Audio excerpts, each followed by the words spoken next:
गुरु प्यारी साध संगत जी, राधा स्वामी जी।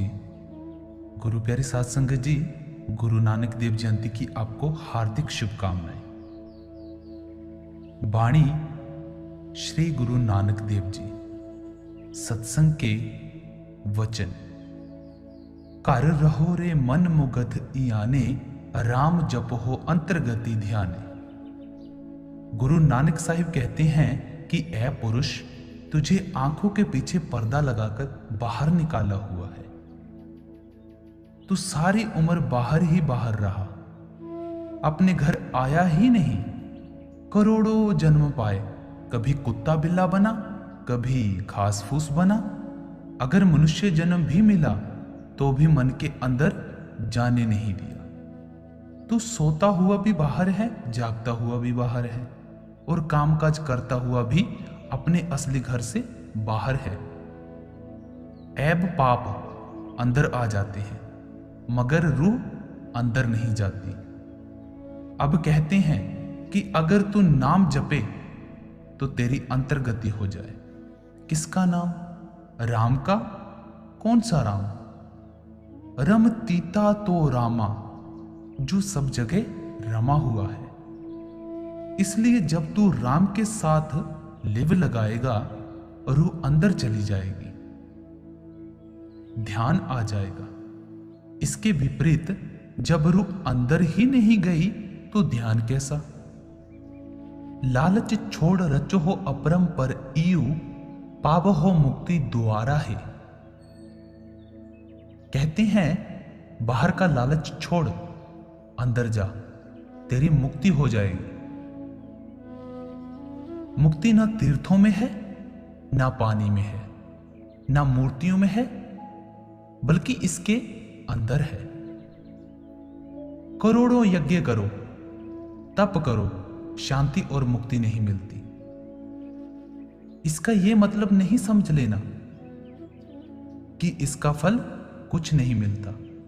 ना ही अगले जन्म में सेठ साहूकार हो जाएगा, दौलत मिल जाएगी, मगर मुक्ति नहीं।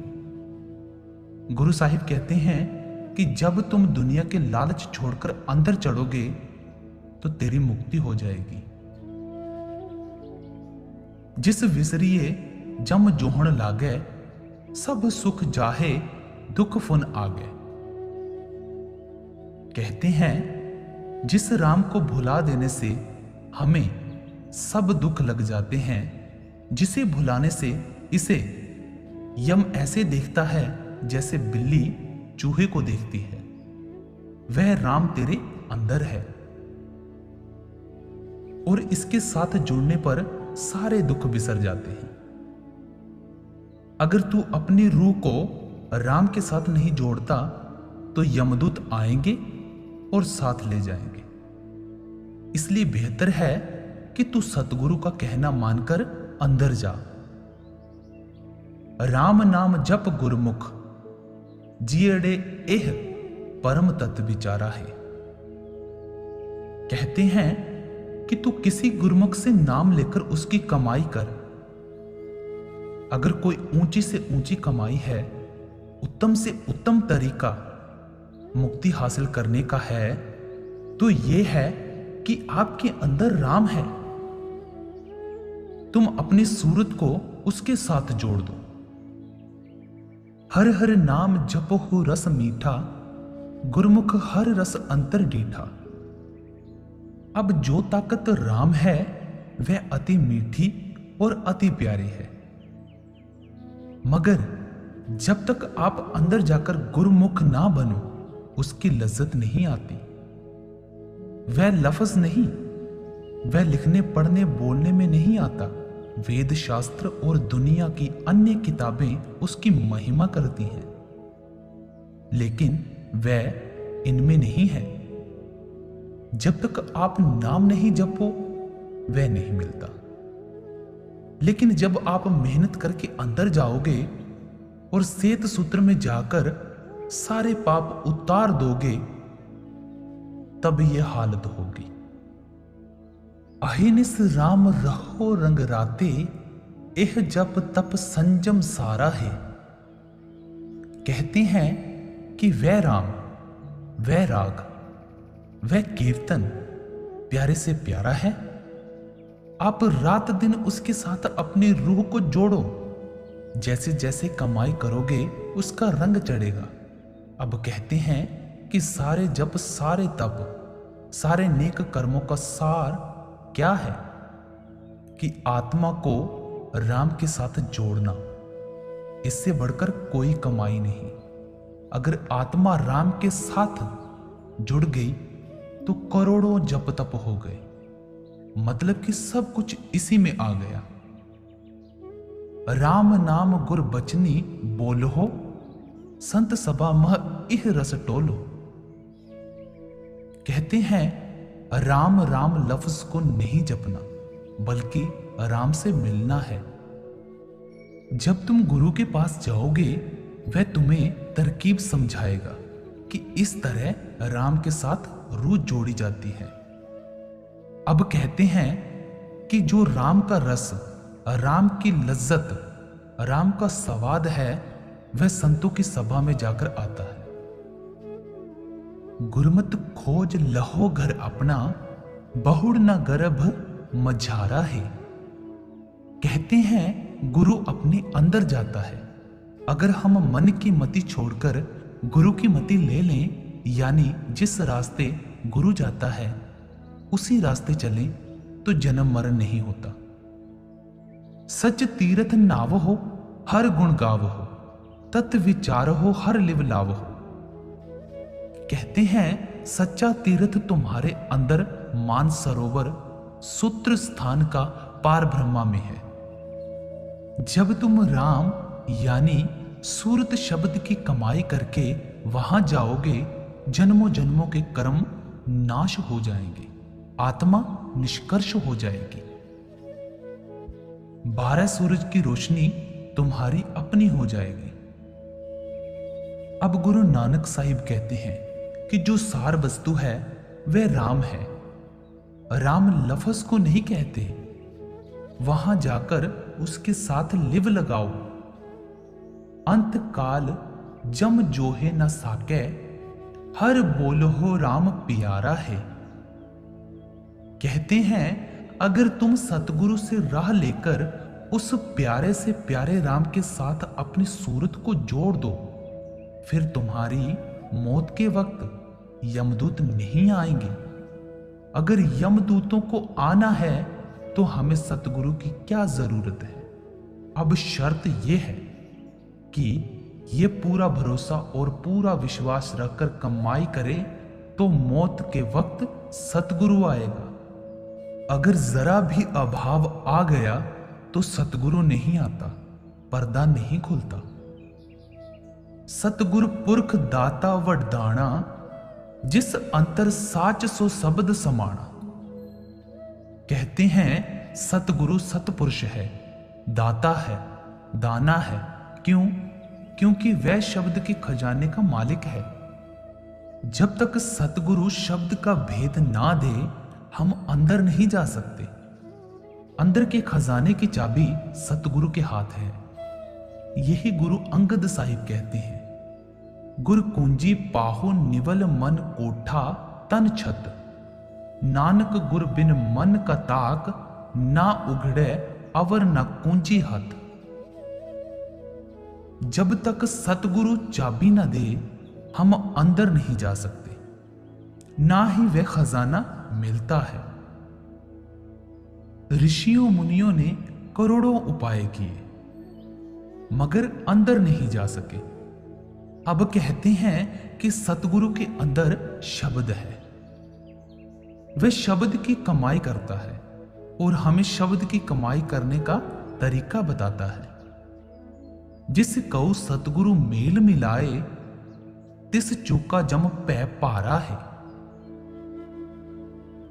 कहते हैं सतगुरु जिसकी सूरत को शब्द के साथ जोड़ दे और वह शब्द की लज्जत ले ले, फिर उसे कुछ करने की जरूरत नहीं। समझो वह सब कुछ कर गया।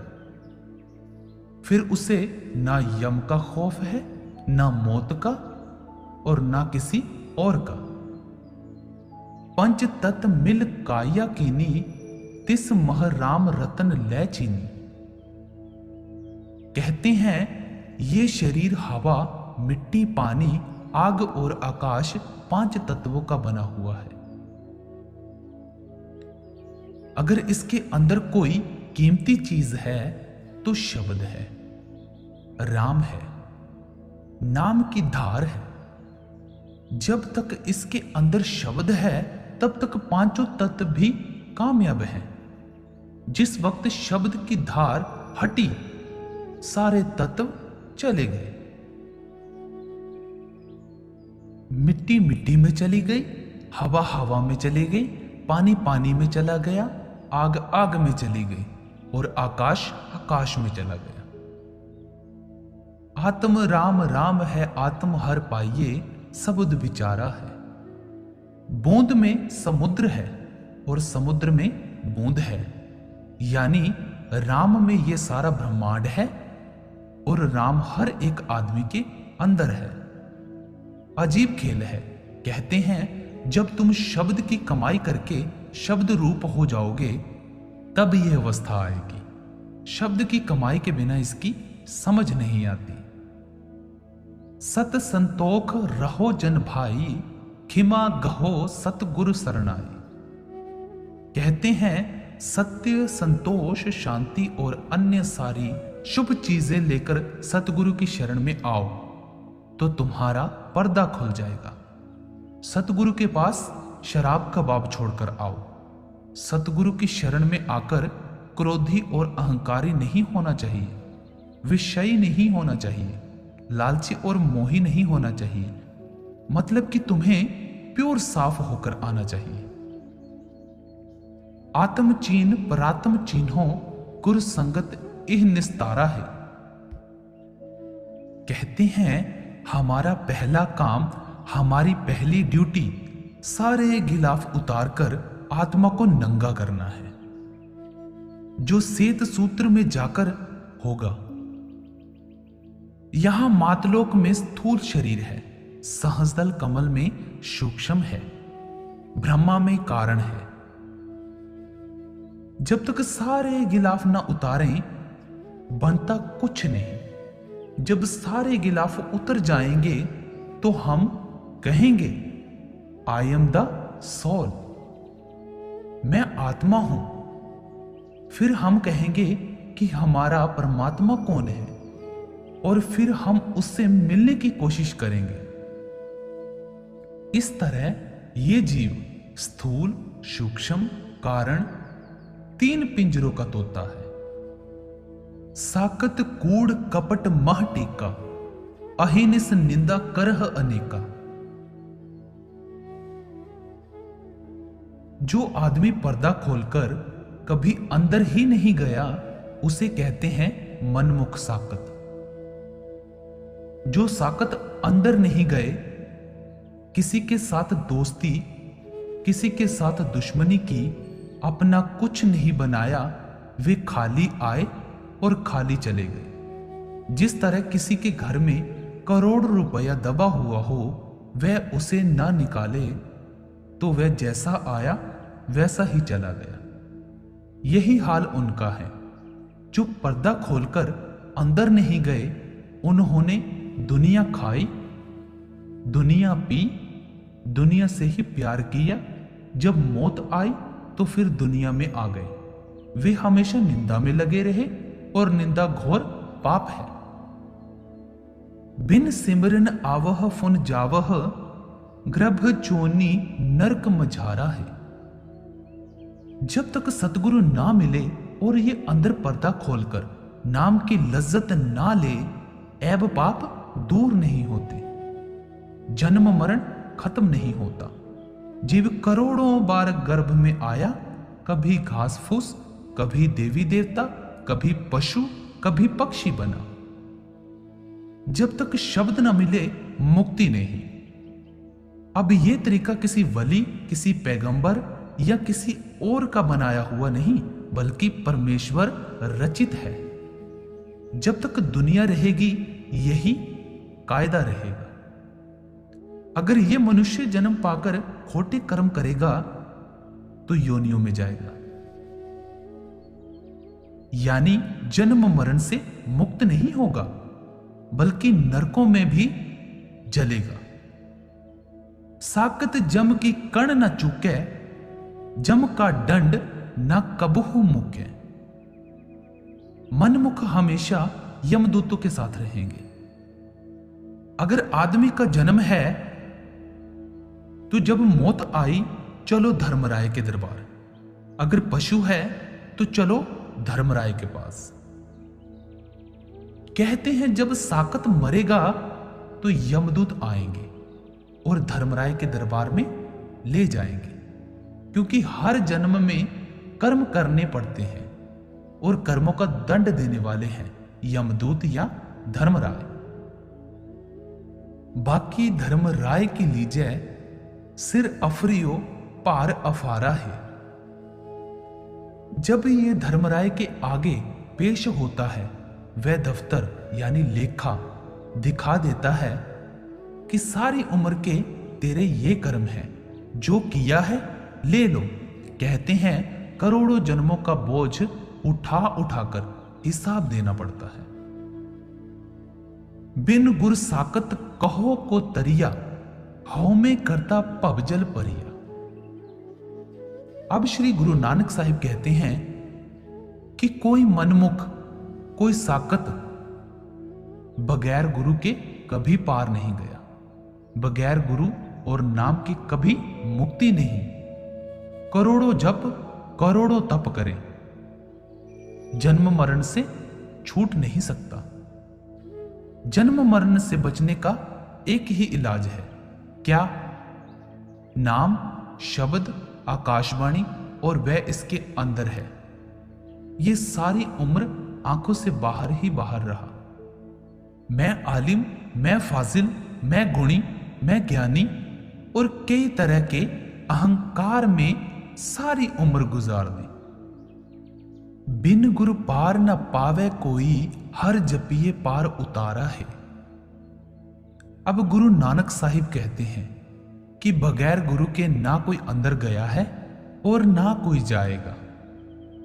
जब गुरु नाम दे, हम नाम की कमाई करें तो मुक्ति होती है। अगर नाम लेकर रख छोड़ें तो मुक्ति कोई नहीं। जिस तरह अगर डॉक्टर से दवाई लाकर रख छोड़ें तब बीमारी तो नहीं जाती, इसलिए बगैर नाम की कमाई के कोई पार नहीं जा सकता। गुर की दात ना मेटे कोई, जिस बख्शे तिस तारे सोई। कहते हैं दुनिया की दौलत साथ नहीं जाती, बाल बच्चे साथ नहीं जाते और ना अन्य सामान साथ नहीं जाते, यहां तक कि यह शरीर भी साथ नहीं जाता। साथ कौन जाता है? सतगुरु। अगर दुनिया में हमारे कोई रिश्तेदार हैं तो सतगुरु और शब्द। दुनिया की दातें यही की यही रह जाती हैं, मगर जो दात गुरु देता है वह साथ जाती है। इसलिए अगर कोई उत्तम से उत्तम उपकार करता है तो गुरु करता है, नहीं तो कोई कुआं खुदवाता है, कोई यज्ञ कराता है, कोई तप कराता है, मगर ये साथ नहीं जाते। अगर कोई दाता है तो सतगुरु है। अब कहते हैं कि सतगुरु की दात को ना पानी गला सकता है, ना आग जला सकती है और ना चोर चुरा सकता है। गुरु अर्जुन साहिब क्या फरमाते हैं? गुर का बचन बसै जियो नाले, जल नहीं डूबे तस्कर नहीं लेवे, पाहे न साके जाले। गुरु की दात को फना यानी नष्ट नहीं किया जा सकता, यानी जिस हृदय में सतगुरु नाम का बीज डाल देता है वह नाश नहीं होता। अगर इस जन्म में कमाई नहीं करेगा तो अगले जन्म में करेगा, अगर अगले जन्म में नहीं करेगा उससे अगले जन्म में करेगा। गुरु छोड़ता नहीं, कमाई करवाकर धुरधाम पहुंचाकर ही रहता है। जन्म मरण दुख नेड़ न आवे, मन सो प्रभ अपर अपारा है। कहते हैं जो नाम जपते हैं वे फिर ना तो जन्म लेते हैं ना मरते हैं, बल्कि वे नाम की लज्जत पाकर पार हो जाते हैं। गुर ते भूले आवहो जावहो, जन्म मरहो फुन पाप कमावहो। कहते हैं अगर मनुष्य जन्म में गुरु नहीं मिला तो फिर सदा के लिए जन्म मरण है, क्योंकि जब नाम नहीं मिला तो मनुष्य जन्म भी व्यर्थ गया। फिर मुक्ति कहां? देवी देवता तरस रहे हैं, ब्रह्मा विष्णु शिव तरस रहे हैं कि हमें मनुष्य जन्म मिले, हमें नाम मिले। साकत मूड अचेत न चेतह, दुख लागे ता राम पुकारा है। कहते हैं जिसे नाम नहीं मिला वे मूर्ख हैं, मनमुख हैं, उन्हें नाम की खबर नहीं। जब कोई मुकदमा आ पड़े या कोई और दुख आ पड़े तब कहते हैं कि हे राम। मगर उस वक्त कहने का क्या फायदा?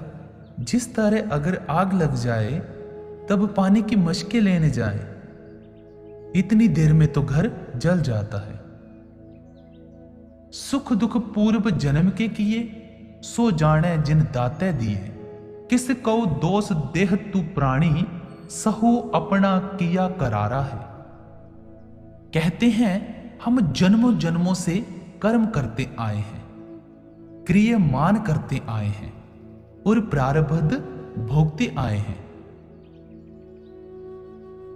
कोई अमीर है, कोई गरीब है, जैसे जैसे पिछले जन्मों में कर्म किए उसके मुताबिक अब का जन्म है। यानी तू जो कर्म करता आया है धर्मराय, उसके मुताबिक जन्म देगा। जैसा बीज बोओगे वैसा फल मिलेगा। लेकिन जब हमारे अपने ही किए हुए कर्म हैं तो हमें चाहिए कि प्यार के साथ भोग लें। अगर गरीब हैं तो भी प्रेम के साथ भोगने चाहिए। अगर बीमार हैं तो हमारे ही खोटे कर्मों का नतीजा है। गुरु नानक साहिब कहते हैं कि जैसी आए काट ले, बुरा ना माने, क्योंकि इसके अपने ही किए कर्मों का फल है।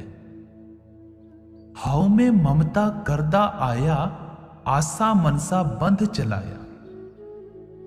कहते हैं तू करोड़ों पाप करता आया है, तेरे करोड़ों बेटे करोड़ों बेटियां होते आए हैं। तू करोड़ों अनंत जन्मों से योनियां भोगता आया है। अब अपने किए का फल भोग ले। मेरी मेरी करत क्यों ले चाले, बिखला दे छार बिकारा है। कहते हैं कि तू सारे जन्मों में ही मेरी मेरी करता आया है और दुख पाता आया है। तूने हासिल क्या किया? हर की भक्ति करहो जन भाई, अकथ कथहो मन मनह समाई। अब गुरु नानक साहिब फिर कहते हैं कि परमेश्वर की भक्ति करो। कैसे करो? कि तुम्हारे अंदर आकाशवाणी है, शब्द है, अकथ कथा है जो बयान नहीं की जा सकती, फिर वह रात दिन हो रही है। उसके साथ अपनी रूह को जोड़ दो। जब उसकी लज्जत लोगे मन मर जाएगा, वश में आ जाएगा, रूह अपने घर चली जाएगी। उठ चलता ठाक रखो घर, अपने दुख काटे काटन हारा है। ये मन ही तो दुखदाई है जो हमें कहीं बैठने नहीं देता।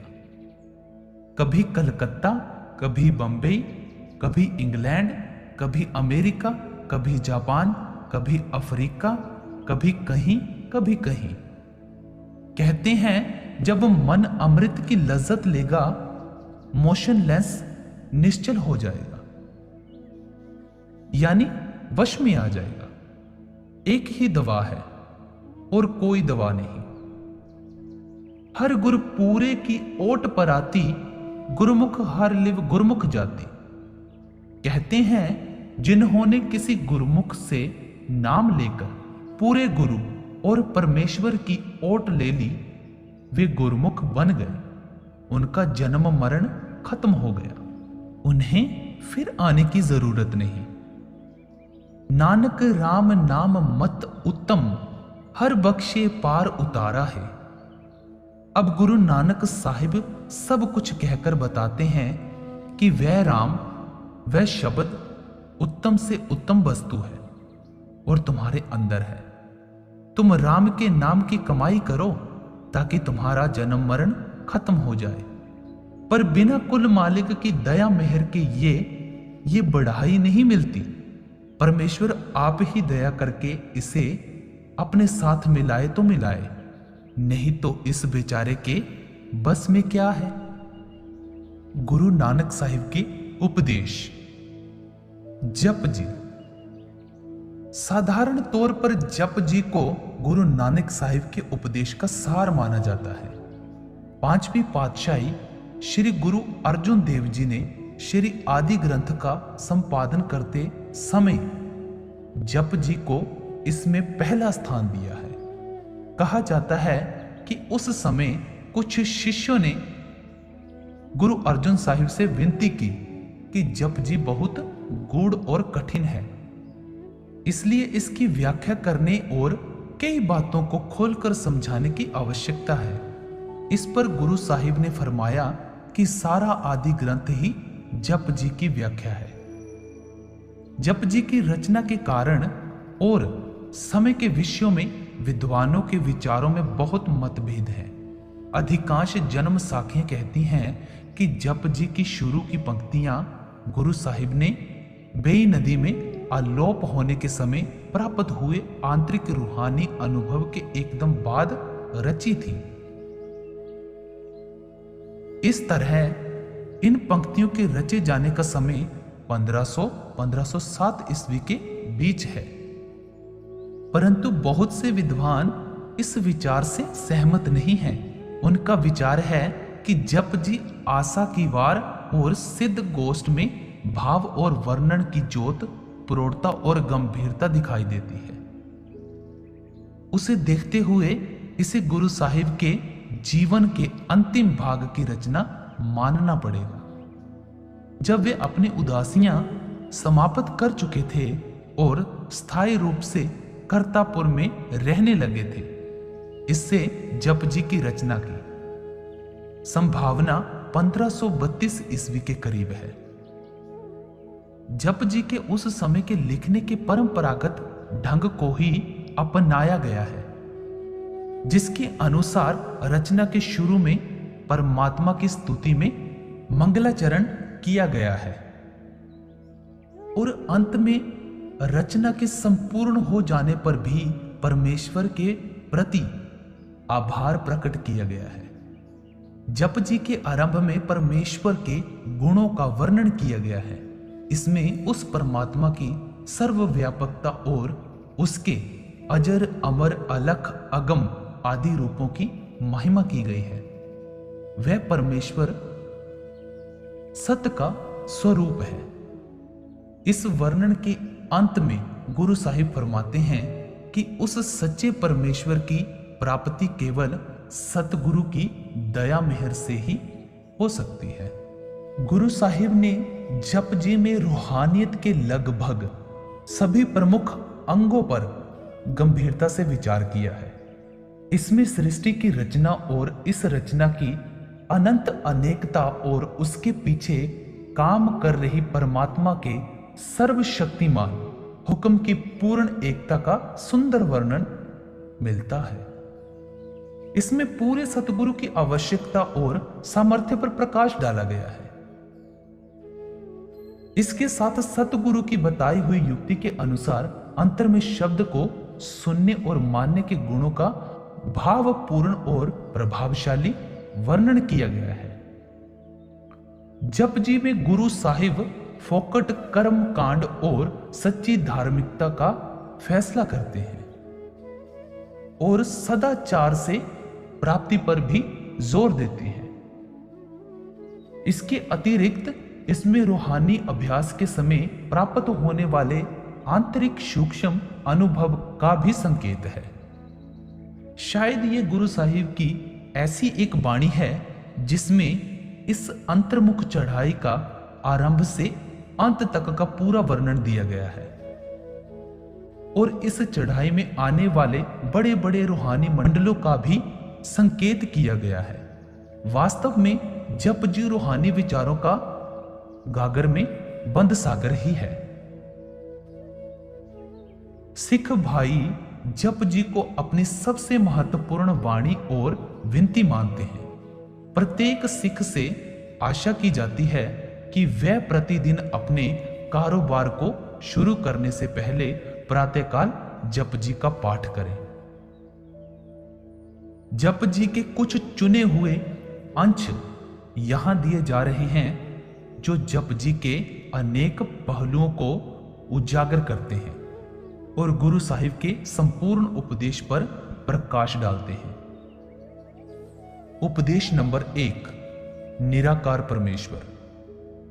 इस मूल मंत्र में गुरु साहिब उस निराकार परमात्मा की महिमा कर रहे हैं। आप कहते हैं वह परमात्मा एक है, वह हर प्रकार के द्वैत से परे और ऊपर है, वह स्वयं सत्य है और उसका नाम भी सत्य है, वह सबका कर्ता और पिता एक है। ना वह किसी से डरता है और ना किसी को डराता है, उसे किसी से वैर या विरोध नहीं है, वह अकाल है, अजर अमर और अविनाशी है, वह अयोनी है अर्थात जन्म मरण के बंधनों से मुक्त है, वह अपने अस्तित्व के लिए किसी दूसरे पर निर्भर नहीं, उसका प्रकाश अपने आप से हुआ है। ऐसे गुणों से भरपूर उस सर्वसमर्थ परमेश्वर की प्राप्ति पूरे सतगुरु की दया व मेहर से होती है। औ सतनाम करता पुरख निरपौ निर्वैर, अकाल मूरत अजोनी सैभा गुर प्रसाद। उपदेश नंबर 2, आदि जुगादि परमेश्वर। परमात्मा आदि जुगादि सत्य है, उसका अस्तित्व अनादि है, वह सदा था, सदा है और सदा रहेगा, वह समय से परे और समय से पार है। युगों तक उसके विषय में सोचते रहो परंतु उसका विचार नहीं हो सकता।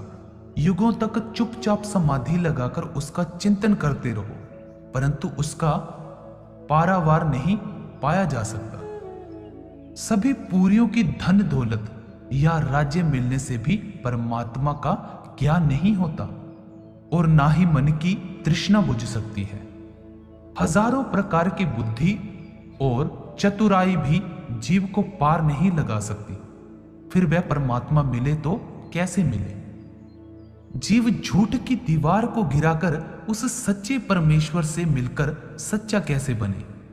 इसका एकमात्र रास्ता यह है कि वह उस अकाल पुरुष के पानी में आ जाए और अपनी रजा उसकी रजा में लीन कर ले। उसका हुक्म पहचान कर उस हुक्म के अनुसार जीवन को ढालना ही उस परम पिता परमात्मा तक पहुंचने का एकमात्र मार्ग है। दूसरा मार्ग ना कभी हुआ है और ना ही हो सकता है। आद सच जुगाद सच है भी सच, नानक होसी भी सच, सोचे सोच ना हो वही जे सोची लख वार, चुपे चुप ना हो वही ले लाए रहा लिवतार, भुखिया भुख न उतरी जे बना पूरी अपार, सहस सियाणपा लख होहे ता इक ना चले नाड़, किव सचियारा होइए किव कूड़े टूटे पाल, हुक्म रजाई चलना नानक लिखिया नाड़। उपदेश नंबर 3, अकाल पुरुष का हुक्म। परमात्मा का हुक्म सर्वसम्मर्थ है, वह हुक्म अकथ है, कहने सुनने से परे है। सृष्टि के सभी रूप, सभी आकार और सभी जीव उसके हुक्म से अस्तित्व में आए हैं। उसके हुक्म से ही कुछ छोटे हैं, कुछ बड़े हैं। हुक्म से ही कुछ लोगों को उससे मिलने की बढ़ाई मिलती है और हुक्म से ही दूसरे लोग सदा आवागमन के चक्कर में फंसे रहते हैं। जो कुछ है हुक्म के अंदर है, कोई भी और कुछ भी परमात्मा के हुक्म से बाहर नहीं है। यदि उस हुक्म की समझ आ जाए तो मनुष्य किसी भी हालत में अहंकार नहीं कर सकता और ना मैं मेरी के शब्द भी नहीं उचार सकता। अब आगे क्या फरमाते हैं? हुक्मी होवन आकार हुक्म न कहिया जाए, हुक्मी होवन जीय हुक्म मिले वडियाई, हुक्मी उत्तम नीच हुक्म लिख दुख सुख पाइय, इकना हुक्मी बख्शीस इक हुक्मी सदा पावई, हुक्मे अंदर सबको बाहर हुक्म न कोय, नानक हुक्मे जे बूझे ता हुक्मे कहे न कोय। उपदेश नंबर 4। परमेश्वर अनंत है। वह परमात्मा अलख तथा अगम है। ना तो उस अथाह परमेश्वर का कोई पारावार है और ना ही उसकी रची हुई सृष्टि का। धरती होर परै होर तिस ते पार तलै कवण जोर। गुरु साहिब कहते हैं कि वह प्रभु अकाल है, वह आदि और अंत से परे और ऊपर है, वह निर्मल है तथा परम पवित्र है। वह ना कहीं से शुरू होता है ना कहीं पर समाप्त होता है। वह हर प्रकार के परिवर्तन से रहित है। वह सदा एक रंग, एक रस और एक स्वरूपी है और एक रूप है। वह अनिल है अर्थात माया के हर प्रकार की मैल से मुक्त है। वह परम चेतन है, परम निर्मल है। उस परमात्मा को सदा नमस्कार है। आदेश तिसै आदेश आद अनिल अनाद अनाहत जुग जुग एको वेश। उपदेश नंबर 5। कर्ता पुरुष परमेश्वर। यहां गुरु साहिब इस सृष्टि को उस कर्ता पुरुष का अद्भुत चमत्कार कहकर उसकी महिमा कर रहे हैं। ना तो इस सृष्टि के इधर के किनारे का पता है ना उधर के। इसमें विचर रहे जीवों के अनेक रंग, रूप, नाम, स्थान का कोई लेखा नहीं हो सकता। जो कुछ है उस परमात्मा की तेज चल रही कलम का सुंदर चमत्कार है। वह कर्ता भी अकथ है और उसकी रचना भी अकथ है। उस प्रभु के रचे रूपों और आकारों की सुंदरता आश्चर्यजनक है। उसकी दया की दात और उसके पैदा किए हुए जीवों को देखकर और उसकी अथाह शक्ति का अनुमान लगाकर बुद्धि चकित हो जाती है। प्रकृति की वह सल्तनत कितनी महान और विशाल है जो उस परमात्मा ने अपनी अपार दया से मनुष्य को बख्शी है। फिर ये अनंत लीला उसके एक शब्द का चमत्कार है। सारी रचना, सभी खंड ब्रह्मांड उस परमेश्वर के शब्द, नाम या हुक्म की उपज है। जीव किसी प्रकार भी इस रचना, इसके रचनाकार और उसके कर्म को समझ सकने या उसकी स्तुति कर सकने में समर्थ नहीं है। आगे क्या फरमाते हैं? धरती होर परै होर तिस ते पार तले कावण जो, जिय जात रंगा के नाव सबना लिखिया बुढ़ी कलाम। एह लेखा लिख जाने कोए, लेखा लिखिया केता होए, केता तान सुआली हो रूप, केती दात जाने कौन कूद, कीता पसाऊ एको कवाऊ, तिस ते होए लख दरियाऊ।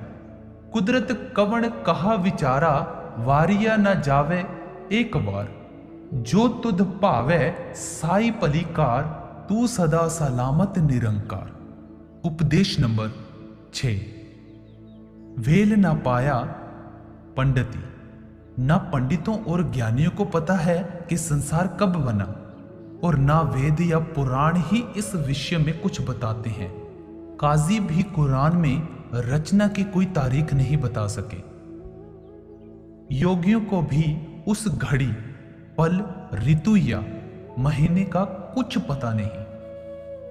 जब सृष्टि अस्तित्व में आई, सृष्टि के कर्ता उस परम पिता परमात्मा को ही पता है कि कौन सी शुभ घड़ी में उसने सृष्टि की रचना की।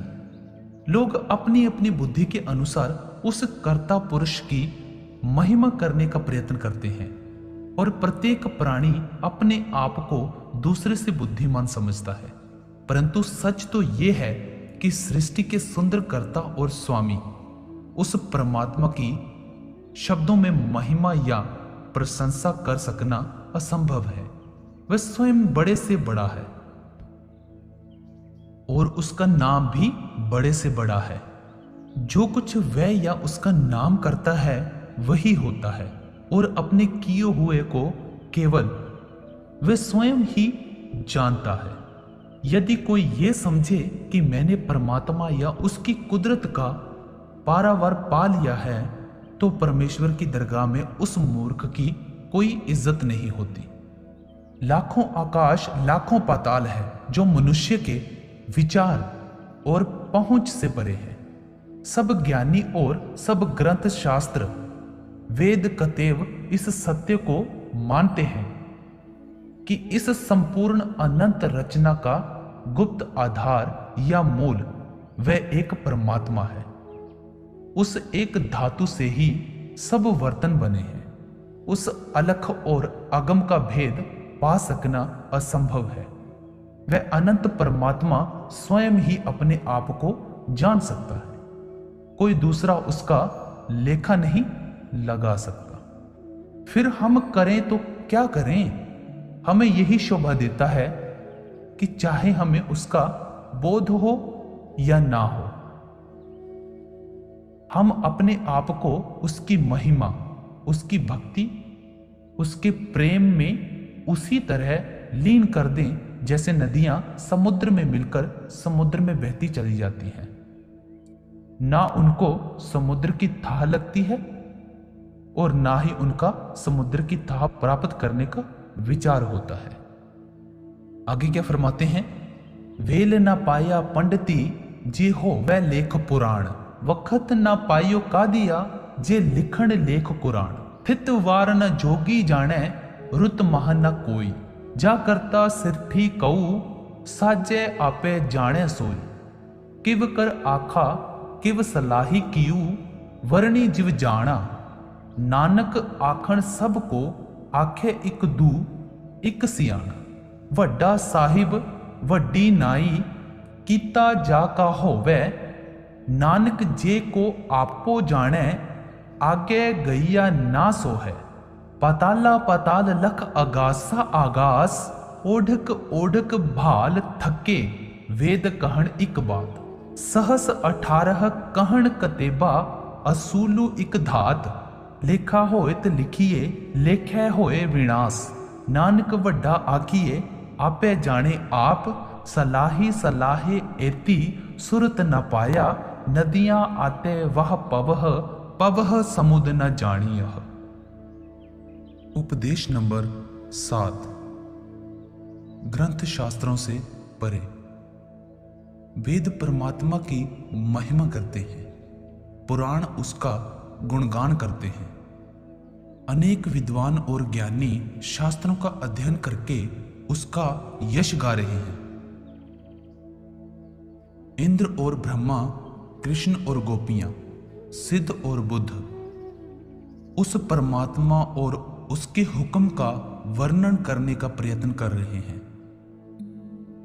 असंख्य उसकी महिमा करते हुए चले गए और असंख्य अन्य उसकी महिमा के लिए संसार में आएंगे, परंतु ना तो कोई उस अपरंपार अनमोल परमात्मा का मोल पहले आंक सका है और ना ही कभी भविष्य में आंक सकेगा।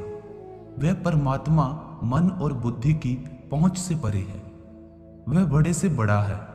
जो कुछ है वह स्वयं है और अपनी बड़ाई वह केवल स्वयं ही जानता है। आखह वेद पाठ पुराण, आखह पढ़े करह वखियाण। आखह बरमे आखह इंद, आखह गोपी तय गोविंद। आखह इसर आखह सिद्ध, आखह केते कीते बुद्ध। आखह दानव आखह देव, आकह सुर नर मुनि जन सेव, केते आखह आखण पाहे, केते कह कह उठ उठ जाहे, एते किते होर करेह, ता अख न सकह केई के, जेवड़ भावे तेवड़ होए, नानक जाने साचा सोए। उपदेश नंबर 8। सतगुरु सर्व समर्थ है। गुरु ही शब्द है, गुरु ही ज्ञान का रूप है, गुरु ही सबसे बड़ा धर्म ग्रंथ या सबसे ऊंचा ज्ञान है। गुरु सर्वव्यापक है। गुरु ब्रह्मा, विष्णु और महेश तीनों देवताओं और उनकी जननी शक्ति से भी बड़ा है। गुरु द्वारा ही प्रभु रूपी सच का पूर्ण ज्ञान प्राप्त होता है। गुरु द्वारा ही ये भेद खुलता है कि एक परमात्मा ही परम सत्य है, वही सच्चा जीवन दाता है और उसे किसी भी हालत में भुलाना नहीं चाहिए।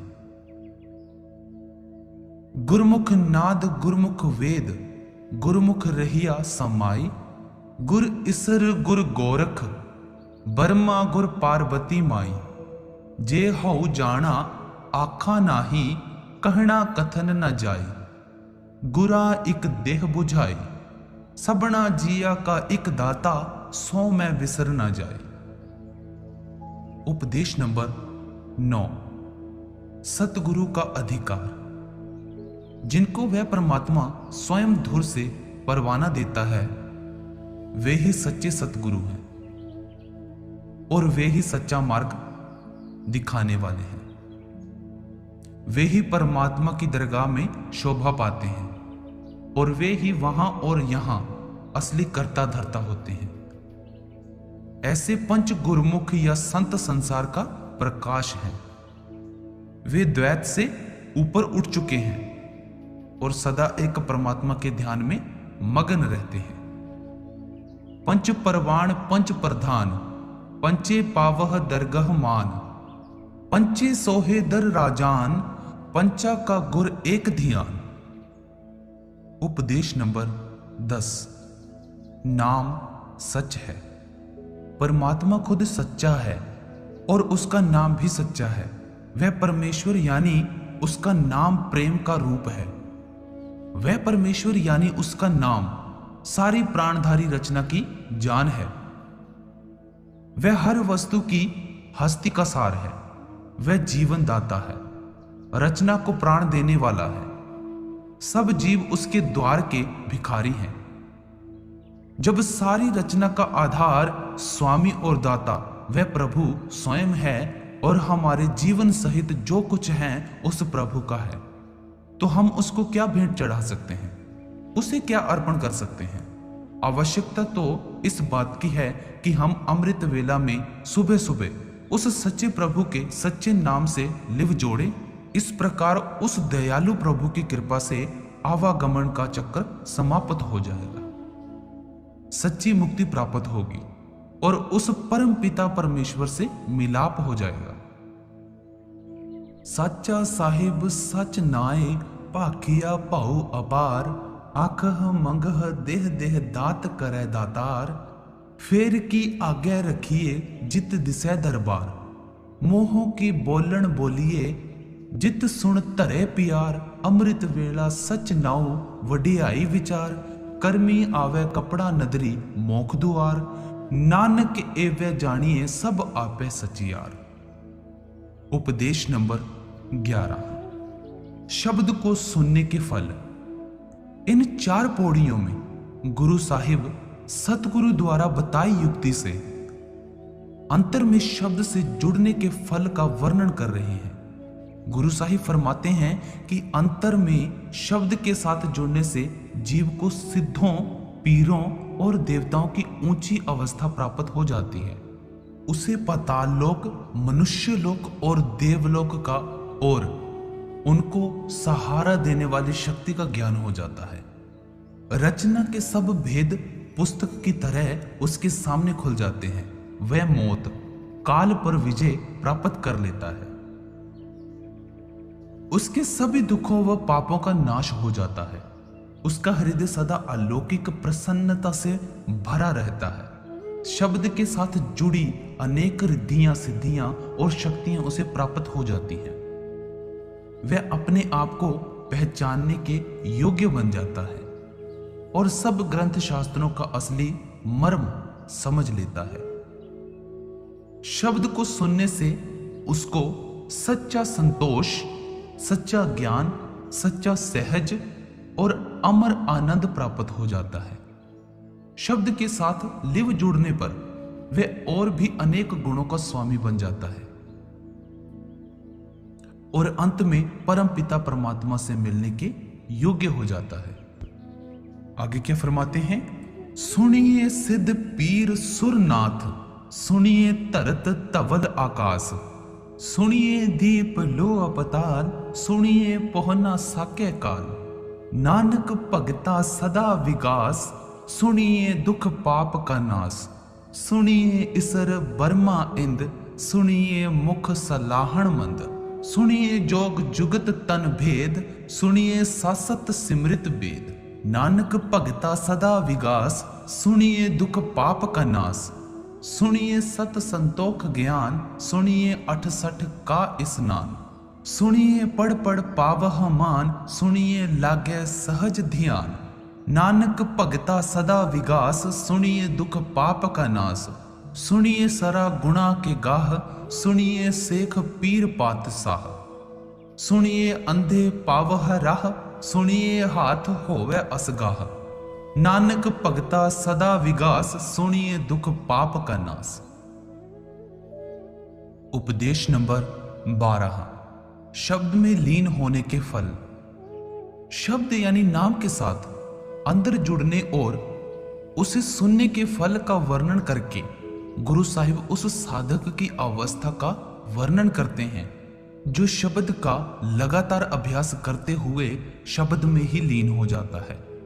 ऐसे साधक को वह अद्भुत अवस्था प्राप्त हो जाती है जिसका शब्दों में वर्णन कर सकना असंभव है। शब्द में लीन होने वाले अभ्यासी की चेतना इतनी व्यापक हो जाती है कि सारा ब्रह्मांड उसको साक्षात दिखाई देता है, सारी सृष्टि उसकी दृष्टि में आ जाती है। शब्द की अद्भुत शक्ति के सहारे वह एक से दूसरी रूहानी मंजिल तय करता हुआ आगे ही आगे बढ़ता जाता है और अंत में परमात्मा के निज स्थान पर पहुंच जाता है जो सबका आदि और अंत है। जैसे जैसे वह ऊंचे मंडलों में जाता है उसकी दृष्टि विशाल होती जाती है। उसकी आत्मा से पूर्व जन्मों के हर प्रकार के पापों के संस्कार धुल जाते हैं और वह जन्म मरण के दुखों और आवागमन के बंधनों से मुक्त हो जाता है। नाम यानी शब्द माया के हर प्रकार के प्रभाव से मुक्त है और उस नाम में समा चुका व्यक्ति भी माया के हर प्रकार के छल से छुटकारा प्राप्त कर लेता है। इस प्रकार शब्द का रूप हो चुका व्यक्ति सच्ची मुक्ति प्राप्त कर लेता है और परम पिता परमेश्वर में समाकर उसका रूप हो जाता है। ऐसा गुरुमुख महात्मा स्वयं सच्ची और स्थायी मुक्ति प्राप्त कर लेता है और अन्य अनेक जीवों को भी स्थायी मुक्ति के सच्चे मार्ग पर डालने में समर्थ हो जाता है। शब्द तो सर्वसमर्थ है, परंतु कोई विरले सौभाग्यशाली जीव ही शब्द की अपार शक्ति का भेद जानते हैं और उसकी अंतर्मुख साधना से पूरा लाभ प्राप्त करते हैं। आगे क्या फरमाते हैं? मने की गत कही न जाए, जे को कहे पीछे पछुताए, कागद कलम न लिखण हार, मने का बह करण विचार, ऐसा नाम निरंजन होए, जे को मन जाने मन कोय, मन्ने सूरत होवे मन बुद्ध, मने सगल भवन की सुध, मने मुंह चोटा न खाए, मने जम के साथ न जाए, ऐसा नाम निरंजन होए, जे को मन जाने मन कोय, मने मार्ग ठाक न पाए, मने पथ सीव प्रगट जाए, मने मगह न चले पंथ, मने धर्म सेती संबंध, ऐसा नाम निरंजन होए, जे को मन जाने मन कोय, मने पाबह मोख द्वार, मने परवारे, ऐसा नाम निरंजन होए, जे को मन जाने मन कोय। मने पावह मोख द्वार, मने परवारे साधार। मने तरे तारे गुरसिख, मने नानक भवह न पिख। ऐसा नाम निरंजन होए, जे को मन जाने मन कोय। उपदेश नंबर 13। बाहरी शब्द और आंतरिक शब्द। परमात्मा को अनेक नामों और शब्दों से याद किया जाता है तथा अनेक स्थानों से उसका संबंध जोड़ा जाता है। असंख्य आकाश, असंख्य खंड ब्रह्मांड, द्वीप भवन और असंख्य आकाश लोक के वासी उस शब्द के सहारे खड़े हैं। असंख्य कहने से भी उनकी विशालता का अनुमान नहीं हो सकता। उनकी कोई गिनती है ही नहीं। ये ठीक है कि हम शब्दों, नामों या लफ्जों के जरिए ही बातचीत करते हैं और इनके सहारे ही हमारा लिखने, पढ़ने, ज्ञान प्राप्त करने और परमात्मा की महिमा करने का सारा कार्य चलता है। जीव और परमात्मा के संबंध का वर्णन भी अक्षरों अथवा शब्दों के द्वारा ही किया जाता है, परंतु वह प्रभु स्वयं इन शब्दों और कर्मों की सीमा से परे है। जिनके कर्म लिखे जाते हैं वे जीव तो समय और स्थान के बंधनों तथा कर्म और फल के नियम के अनुसार चल रही कर्म भूमि के वासी हैं, परंतु कर्मों का कानून बनाने वाला वह कुल मालिक समय और स्थान, कर्म और फल के बंधनों में नहीं है। वह गुप्त परमात्मा अपने शब्द यानी नाम के द्वारा प्रकट होता है। उसका नाम ही सारी सृष्टि का रचनहार है। वह शब्द सर्वव्यापक है, सर्वसमर्थ है। जो कुछ किया है उस शब्द ने किया है। वह कर्ता पुरुष और उसका शब्द दोनों अगत है। असंख्य नाव असंख्य थाव, अगम अगम असंख्य लो। असंख्य कहे सिर पार होए, अखरी नाम अखरी सलाह। अखरी ज्ञान गीत गुणगाह। अखरी लिखण बोलण बाण, अखरा सिर संजोग बखान। जिन एह लिखे तिस सिर नाहे, जीव फुरमाए तिव तिव पाहे। जेता कीता तेता नाऊ, बिन नावे नाही को थाऊ। कुदरत कावण कहा विचार, वारिया ना जावा एक बार। जो तुद पावे साई भलीकार, तू सदा सलामत निरंकार। उपदेश नंबर 14। ओह धोपे नावे के रंग। हाथों या पैरों को मैल लग जाए तो हम उसको पानी से धो लेते हैं। शरीर को लगी मैल भी पानी से धोई जा सकती है। कपड़े गंदे हो जाएं तो साबुन से साफ किए जाते हैं, परंतु जब मन पापों की मैल से गंदा हो जाता है तो केवल नाम का अमृत और नाम का साबुन ही उसकी मलिनता धोकर इसको निर्मल या पवित्र कर सकता है। ये संसार कर्मा संदड़ा खेत है। यहाँ हर एक को अपने बोए हुए कर्मों की फसल काटनी पड़ती है।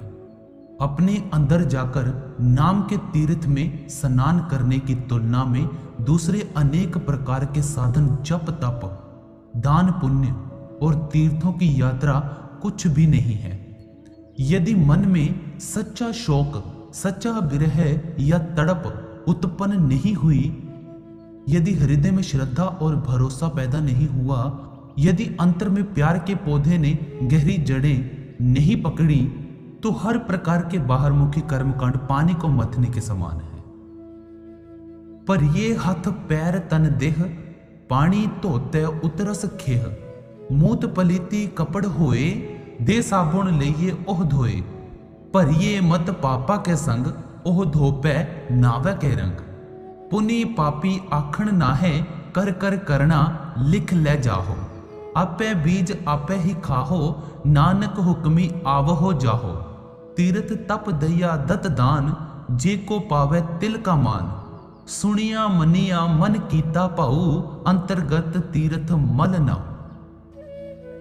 उपदेश नंबर 15। जीव निर्मल और बेवस है।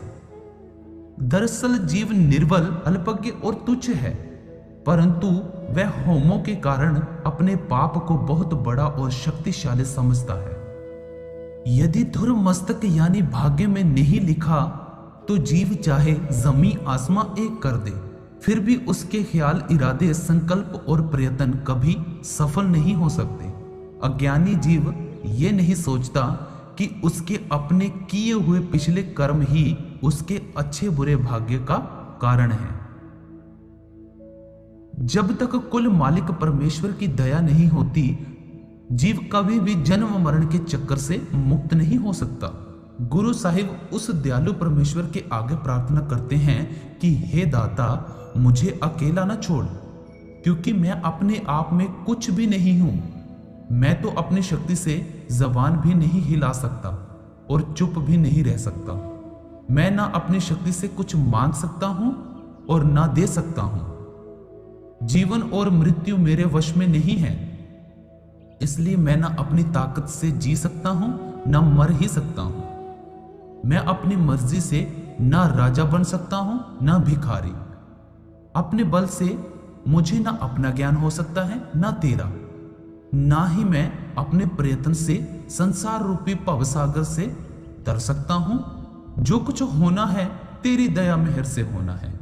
जो मूर्ख अज्ञानी ये समझता है कि अपने बल से कुछ कर सकता है, वह अपना जोर लगाकर देख ले, उसके इरादे कभी पूरे नहीं हो सकेंगे। कोई भी अपने आप उत्तम या नीच नहीं है। जो कुछ है सब उस मालिक के पाने में है। आखण जोर चुपे न जोर, जोर न मंगण देण न जोर, जोर न जीवन मरण न जोर, जोर न राज माल मनसोर, जोर न सुरती ज्ञान विचार, जोर न जुक्ति छूटा संसार। जिस हथ जोर कर वेख्या सोए, नानक उत्तम नीच न कोय। उपदेश नंबर 16।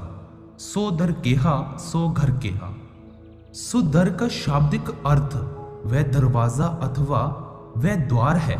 जिस प्रकार घर में प्रवेश करने के लिए कोई दरवाजा होता है, उसी प्रकार आंतरिक रूहानी मंडलों में दाखिल होने के लिए एक दर अर्थात एक द्वार होता है। रूहानी सफर इस द्वार में दाखिल होने से शुरू होता है। सचखंड में पहुंचकर परमात्मा से मिलाप कर लेने पर समाप्त होता है। रूहानी मंडल में प्रवेश करने के इस बिंदु को परमार्थ की भाषा में तीसरा आंख कहा गया है। हिंदू शास्त्रों में इसको शिव नेत्र कहा गया है। मुसलमानों की पवित्र पुस्तकों में नुक्ति सुवैदा या काला नुक्ता कहकर इसका वर्णन किया गया है। बाइबल में इसको एक आंख कहा गया है। यदि तू एक आंख वाला बन जाए तो तेरा सारा शरीर नूर से भर जाएगा। गुरु नानक साहिब ने इसको दर कहा है, क्योंकि इस बिंदु से ही हमारा असली रूहानी सफर शुरू होता है। यह बिंदु सचखंड रूपी महल की दहलीज के समान है। इस बिंदु पर पहुंचकर जीवात्मा नीचे की ओर के जगत का राग रंग देख या सुन सकती है और ऊपर की ओर भी देख सकती है। यहां पहुंचकर नीचे और ऊपर की सृष्टि का विराट दृश्य दिखाई देता है।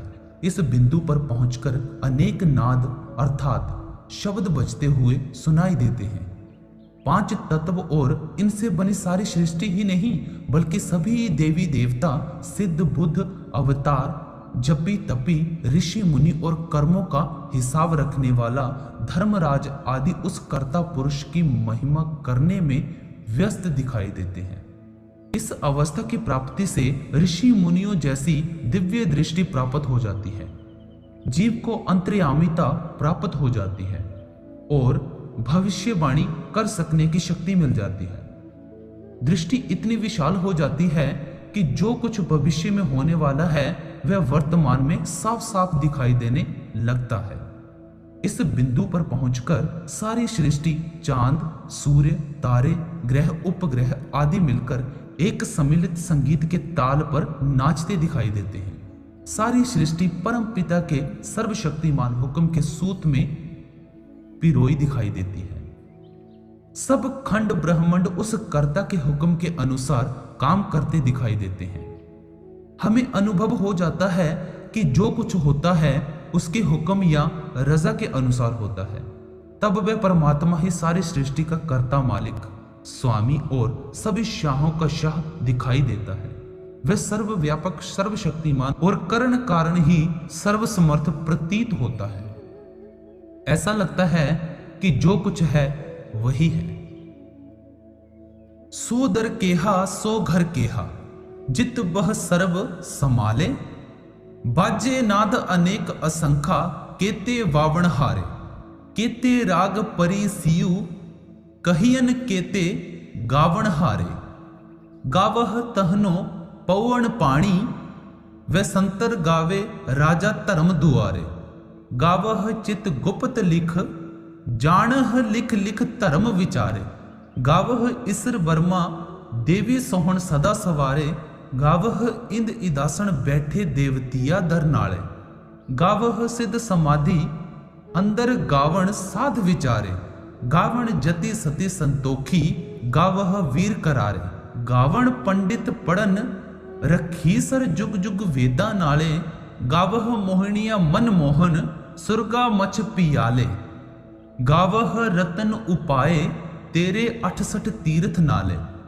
गावह जोध महावल सूरा, गावह खाणी चारे, गावह खंड मंडल बरभंडा, कर कर रखे तारे, सई तुधुनो गावह जो तुध, पावन रते तेरे भगत रसाले, होर केते गावण से मैं चित न, आवण नानक किया विचारे, सोई सोई सदा सच साहिब, साचा साची नाई, है भी होसी जाए न जासी, रचना जिन रचाई, रंगी रंगी भांति कर कर जिनसी, माया जिन उपाई, कर कर वेखै कीता आपना, जिव तिस दी वडियाई, जो तिस भावै सोई करसी, हुक्म न करना जाई, सो पात साहा साहा पात साहिब, नानक रहन रजाई।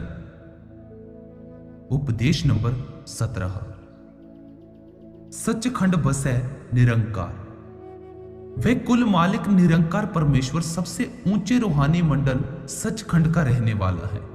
उस निरंकार की दया दृष्टि ही सचखंड के वासियों के जीवन, सुंदरता और अनंत का एकमात्र स्रोत है।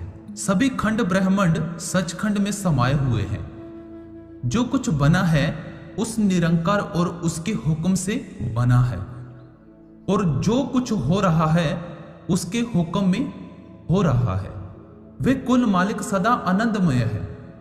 दया के रूप आनंद और सुंदरता के रूप उस आनंद बेपरवाह निरंकार की उपमा कर सकना असंभव है। सचखंड बसै निरंकार, कर कर वेखै नदर निहाल, तीथे खंड मंडल बरभंड, जे को कथै त अंत न अंत, तीथे लो लो आकार, जीव जीव हुक्म तिवै तिवकार, वेखै विगसै कर विचार, नानक कथना करड़ा सार। उपदेश नंबर 18। पवन गुरु पाणी पिता। जप जी का अंत गुरु साहिब ने जिस श्लोक से किया है उसमें आप ये विचार प्रकट करते हैं कि मनुष्य शरीर हवा, पानी और मिट्टी आदि का बना है। गुरु साहिब ने हवा को गुरु कहा है क्योंकि जिस तरह गुरु के बिना आत्मिक जीवन संभव नहीं, उसी तरह हवा के बिना जीवित रह सकना असंभव है। पानी को पिता कहा है। जिस तरह पानी पौधों को पालता है और उन्हें हरा भरा रखता है, उसी तरह शरीर पानी पर पलता है और पानी से ठीक रहता है। धरती माता है क्योंकि ये सभी वस्तुओं का आधार है। ये माँ के समान ही विशाल हृदय वाली दाई और माँ की तरह ही पालन पोषण करने वाली है। दिन और रात खेल खिलाने वाली आया की तरह है जो जिंदगी का पालना हिलाते रहते हैं। सारा संसार इस पालने में बड़ा कर्मों के खेल खेलता है। संसार कर्म और फल का अखाड़ा है। धर्मराज संसार में आए हर प्राणी के सब अच्छे और बुरे कर्मों का हिसाब रखता है और फल देता है। हर जीव को कर्मों का फल भोगना पड़ता है, परंतु जो लोग परमेश्वर का नाम जपते हैं और उसके नाम से लिव जोड़कर रखते हैं, वे सदा के लिए जन्म मरण के दुखों से पार हो जाते हैं। उनका परमात्मा से मिलाप हो जाता है और वे उस सच्चे आनंद का ही रूप हो जाते हैं। ऐसे सच्चे गुरुमुख या भक्त न केवल स्वयं ही मुक्त हो जाते हैं, बल्कि उनकी संगति में आने वाले अन्य अनेक जीव भी सच्ची मुक्ति प्राप्त कर लेते हैं। पावन गुरु पाणी पिता माता तरत महत, दिवस रात दुए दाई, दाइया खेलै सगल जगत, चंगियाइयां बुराइयां वाचे धर्म हदूर, करमी आपो अपनी के नेड़े के दूर, जिनी नाम धियाया गए मस्कत घाल, नानक ते मुख उजले केती छूटी नाल। गुरु प्यारे साध संगत जी, आज का सत्संग यहां पे समाप्त होता है। राधा स्वामी जी।